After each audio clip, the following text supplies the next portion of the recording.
Cricket উপদেষ্টা আসিফ মাহমুদ একটা phone দিচ্ছি, দাঁড়ান। হ্যাঁ, হ্যালো আসিফ মাহমুদ ভাই, ক্রিকেট উপদেষ্টা। জি ভাই বলেন। বলেন ভাই বলেন। হ্যাঁ হ্যাঁ, আমি আপনাকে ফোন দিচ্ছি ভাই। আপনি যেটা বলবো সেটা হলো, এই যে আমাদের এই ক্রিকেটাররা কি সুন্দর কালকে খেলা দিছে। ভাই খেলা সব দেখতে পাই নাই, মরতে গিয়ে দেখি সব শেষ। এই যে দুসির ভাইরা যে খেলা দিচ্ছে, হ্যাঁ, এদেরকে কি কোনো কারণে কোনো ক্ষেত্রে জুলাই আন্দোলনের একটা মামলা দিয়ে এদেরকে কি জেলে ঢোকানো যায়?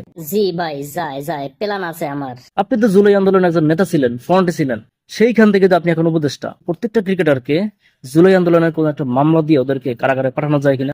জি আরিফ ভাই, বিষয়টা আমি দেখতেছি। বিশেষ করে ভাই, এই যে আমাদের যে ক্রিকেটের যে মোনালিসা লিটন দাস, এরে ভাই 1 নম্বর আসামি দেবেন। আচ্ছা ভাই ঠিক আছে, লিটন 1 নম্বরে। আর 2 নম্বরে দেবেন তাহিদের।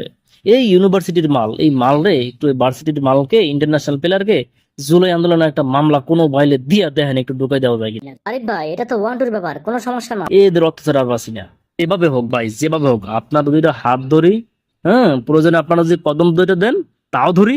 এই ক্রিকেটারদের দেখেন ভাই, জুলাই আন্দোলনের কোনো একটা মামলা দিয়ে ওদেরকে জেলে পাঠানো যায় কিনা। তা না হলে ভাই, এই যে বাংলাদেশের টাকাটাই ধ্বংস হবে, জনগণের টাকাটাই নষ্ট হবে। দয়া করে ভাই, এদেরকে একটা জুলাই আন্দোলনের মামলা দিয়ে ঢুকাই দেন জেলের মধ্যে। আচ্ছা ভাই ঠিক আছে, প্রত্যেকারে মামলা দেবো।